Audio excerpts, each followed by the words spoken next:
Yuan Up mashinasi DTP bo'lgan, torpedga otgan, rul otgan и remeni qotib qolgan. Biz bu mashinaga polni kompyuter diagnostikasini, undan tashqari o'sha torpedkalari, polni kuzovlarini adan yagacha hammasini almashtirib beramiz.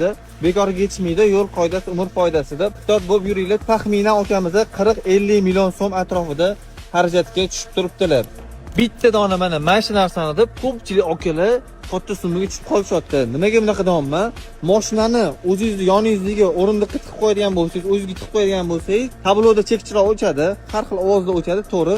Lekin kichkinagina DTPga uchirgan bo'lsangiz ham, o'zingizni yoningizdagi shopirga tiqib qo'yishingiz hisobiga mashina o'ylaydiki, bu yerda odam o'tiribdi, demak airbagga men yoqishim kerak degan miyaga o'zini vazifasi, ya'ni buyrug'i yetib boradi.